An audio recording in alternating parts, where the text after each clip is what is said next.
Hello, ఎట్లున్నారు? So welcome back to my channel Akram vlogs. ఇవాళైతే నేను మీకు అస్సలు సిస్సలైన ముస్లిం సాంబార్ అయితే చూపిస్తున్నానండి. కానీ దానికన్నా ముందు మీరు నా ఛానల్ కనుక సబ్స్క్రైబ్ చేసేసుకోకపోతే త్వరగా సబ్స్క్రైబ్ చేసేసుకోండి. So let's begin the process అండి. ఓ లక్కో, ఎన్ని కూరగాయలు తీసుకున్నావేంటి అనుకుంటున్నారా?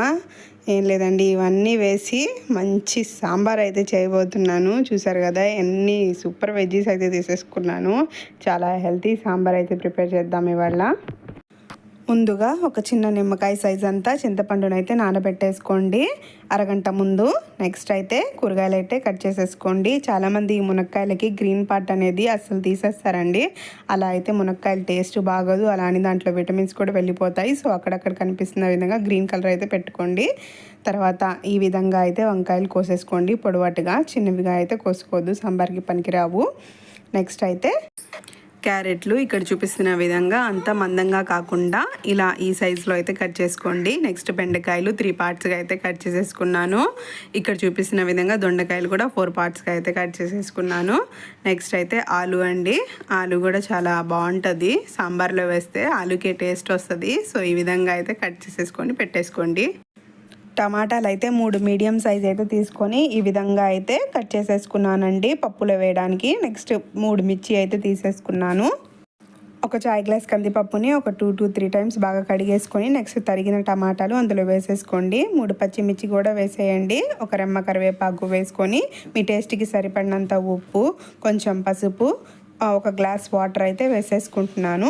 ఇప్పుడైతే వేసేసుకున్న తర్వాత బ్రేక్ డాన్స్ చేపించేసి స్టవ్ మీద అయితే పెట్టేయండి. స్టవ్ మీద పెట్టిన తర్వాత ఒక 4-5 విజిల్స్ అయితే రానివ్వండి. సో వెజ్జీస్ అయితే మనం కట్ చేసేసుకున్నాం కదా, చూడండి ఎంత కలర్ఫుల్గా ఉన్నాయో. నెక్స్ట్ అయితే కుక్కర్లో 3 విజిల్స్ అయితే వచ్చేసాయండి. దాని తర్వాత పప్పు గుత్తి తీసుకొని బాగా స్మాష్ అయితే చేసేసుకోండి పప్పునంతా. నెక్స్ట్ పప్పు మొత్తం పప్పు గుత్తితో సాఫ్ట్ ప్యూరీగా చేసేసుకున్న తర్వాత చింతపండు రసాన్ని అయితే వేసేసుకోండి. నెక్స్ట్ అయితే చింతపండు పప్పులో మొత్తం కలిసిపోయేలాగా ఇక్కడ చూపిస్తున్న విధంగా పప్పు గుత్తితో అయితే చేసేసుకోండి. నెక్స్ట్ అయితే ఒక చాయ్ గ్లాస్ కందిపప్పుకి నేను ఇక్కడ 3 పెద్ద గ్లాసుల వాటర్ అయితే తీసుకుంటున్నానండి. తీసుకున్న తర్వాత ఒకసారి మొత్తం కలిపేసుకోండి. ఇప్పుడైతే ఈ కుక్కర్ని స్టవ్ మీద పెట్టేస్తున్నానండి. వాటర్ అయితే బాగా మరిగిపోయి సగవానికి అయితే వచ్చేయాలి. సో నెక్స్ట్ ఇంకో స్టవ్ మీద అయితే ప్యాన్ పెట్టేసుకొని ఆయిల్ అయితే వేసేసుకోండి మీకు సరిపడినంత. నేనైతే 2 టేబుల్ స్పూన్ ఆయిల్ వేసుకున్నాను. తర్వాత అయితే తాలింపులు వేసేద్దామండి. ఆవాలు, జీలకర్ర, కొంచెం కరివేపాకు, ఎండుమిరపకాయలు మొత్తం వేసేసి బాగా వేపేసుకోండి. నెక్స్ట్ తాలింపు వేసుకున్నాక కొంచెం సన్నగా తరిగి పెట్టుకున్న ఉల్లిపాయలు అయితే వేసేసుకోండి. ఉల్లిపాయలు అనేవి కొంచెం రెడ్డిష్ కలర్లో రావాలి. అంతవరకు వేపిన తర్వాత వెజ్జీస్ అయితే వేయడం స్టార్ట్ చేద్దామండి. ముందుగా అయితే మునక్కాయలు అయితే వేసేసుకున్నాను. నెక్స్ట్ మునక్కాయలని కొంచెం తిప్పుకొని ఒక 2 మినిట్స్ తర్వాత క్యారెట్లు కూడా వేసేసుకోండి. క్యారెట్స్ వేసిన ఒక సెకండ్ తర్వాత ఆలుగడ్డలు కూడా వేసేసుకోండి. దాని తర్వాత మీ టేస్ట్కి సరిపడినంత ఉప్పు వేసేసుకోండి. ఈ ఉప్పుతో కూరగాయలన్నీ బాగా మగ్గిపోతాయండి. ఉప్పు వేసుకున్న తర్వాత ఉప్పు వెజ్జీస్కి బాగా పట్టేటట్టు ఇలా చూపిస్తున్న విధంగా గరిటెతోటి తిప్పేసుకోండి. పక్క స్టవ్ మీద పెట్టుకున్న పప్పు అయితే పొంగు వచ్చేసిందండి. నెక్స్ట్ అయితే ఈ వెజ్జీస్ బాగా కాలాక ఈ 3 మిగతా వెజ్జీస్ అయితే వేసేసుకుందాము. అదే వంకాయ, బెండకాయ, దొండకాయ ఇక్కడ చూపిస్తున్నాను కదండి. ఇలా అయితే 3 కలిపేసి ఒకేసారి వేసేసుకున్నాను. వేసేసుకున్న తర్వాత అంతా బాగా కలిసిపోయేటట్టు బాగా తిప్పేసుకోండి ఒక 2-3 సార్లు. నెక్స్ట్ ఈ కూరగాయలన్నీ బాగా మగ్గిపోవడానికి ఒక ప్లేట్ అయితే పెట్టేసుకోండి. పక్క స్టవ్ మీద ఉన్న పప్పు అయితే బాగా మరుగుతుందండి. నెక్స్ట్ అయితే వెజ్జీస్ని ఒకసారి ప్లేట్ తీసేసుకొని ఇలా అయితే కలిపేసుకోండి అడగంటకుండా. ఈ స్టేజ్లో కొంచెం పసుపు అయితే వేసేసుకోండి. నేనైతే 1 టీ స్పూన్ అయితే వేసేసుకున్నాను. ఒకసారి పసుపు వేసేసుకున్న తర్వాత మళ్ళీ బాగా మిక్స్ చేసేసుకోండి. పసుపు మొత్తం ముక్కలకి బాగా పట్టాలండి. పసుపు, ఉప్పు వేసేసుకున్న తర్వాత కొంచెం వాటర్ అయితే వేసేసుకుంటే ఈ కూరగాయలు అనేవి బాగా మగ్గుతాయండి.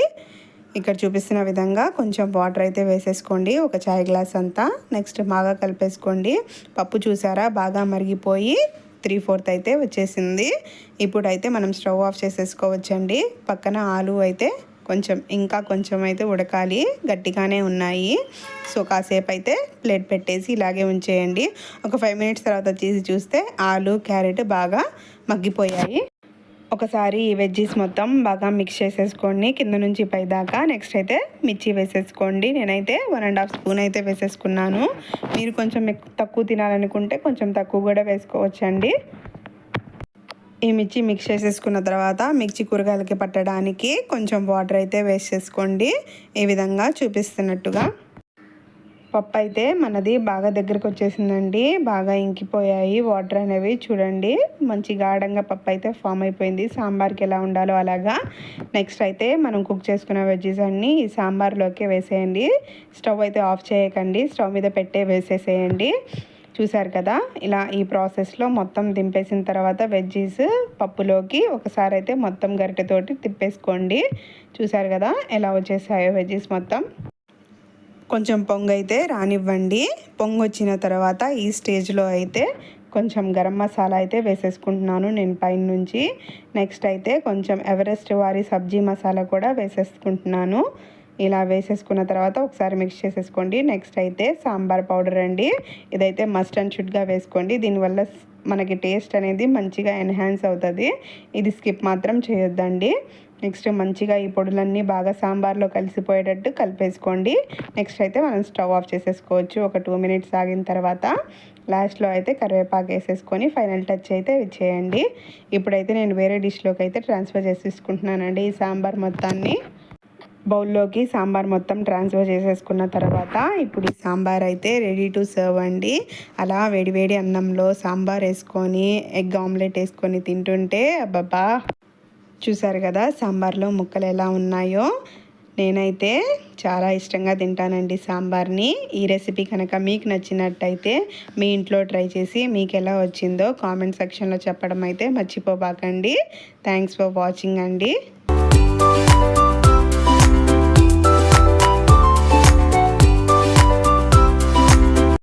ఈ రెసిపీ మీకు నచ్చినట్టయితే please like, share and subscribe అండి. థ్యాంక్స్ అండి. బాయ్.